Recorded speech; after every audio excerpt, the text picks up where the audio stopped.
Hello বন্ধুরা, অনেক দিন পর তোমাদের সাথে আবার ব্লগ নিয়ে আসলাম। যেহেতু আমার এক্সামের জন্য আমি এতদিন ব্লগ দিচ্ছিলাম না, তো আমাদের পাড়া শনি পূজা ছিল কালকে, তো ওই ব্লগটা তোমাদের সাথে কালকে আর শেয়ার করা হলো না। আজকে যেহেতু আমার এক্সাম ছিল, তাই আজকেই তোমাদের সাথে শেয়ার করলাম। তো দেখো, ওরা জল ভরতে যাচ্ছে শোভাযাত্রার জন্য। আমি যেতে পারি না এক্সামের জন্য, কারণ কি গরমটায় যাব, তারপর আবার এক্সাম থাকবে, তাই আর কি গেলাম না। তো শোভাযাত্রাটা তোমাদের সাথে শেয়ার করলাম। দেখো, আমাদের পাড়ার সবাই যাচ্ছে। মনটা তো খারাপ লাগছিল, কিন্তু উপায় নেই, কারণ পূজা তো আসবে বারবার, কিন্তু এক্সামটা তো আমার মেন, এক্সামও দিতে হবে। তাই জন্য আমি এক্সামটারই ইম্পর্টেন্ট দিয়েছি, আর পূজাটা বাবাকে গিয়ে দর্শন করে আসবো। তো ওই আর কি, সবাই পাড়ার মানুষ যাচ্ছে, তো সবাইকে একটু ক্লিপ তুলে দিচ্ছি। মনটা খারাপ লাগছে, যেতে পারলাম না আমি। যাই হোক, তারপর এতটা গরম লাগছিল, আইসক্রিমওয়ালার থেকে একটু আইসক্রিম খেলাম। আইসক্রিমওয়ালায় স্ট্রবেরি ফ্লেভার দিয়ে দিয়েছে, আবার চেঞ্জ করে আরেকটা নিয়েছি।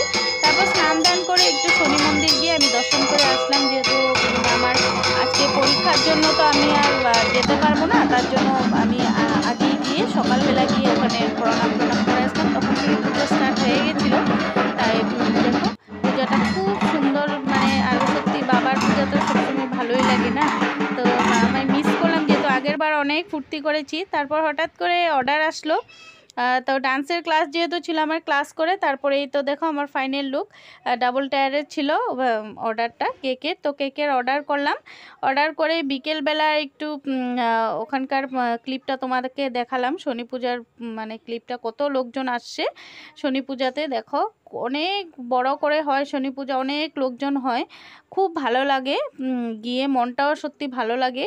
আর আমাদের পাড়াতে হয়, আর আমাদের পাড়ার তো আরও বেশি ভালো লাগে। খিচুড়ি খাওয়ায়, সিন্নি খাওয়ায়। তো আমি ভালো করে অ্যাটেন্ড করতে পারি না, কেন আমার এক্সামের জন্য। তো আজকে ভিডিওটা বিশেষ কিছু করলাম না। ভালো লাগলে লাইক সাবস্ক্রাইব করে দিও, আর পাশে থাকা বেল আইকনটি দাবিয়ে দিও। জয় শনি মহারাজ কি জয়।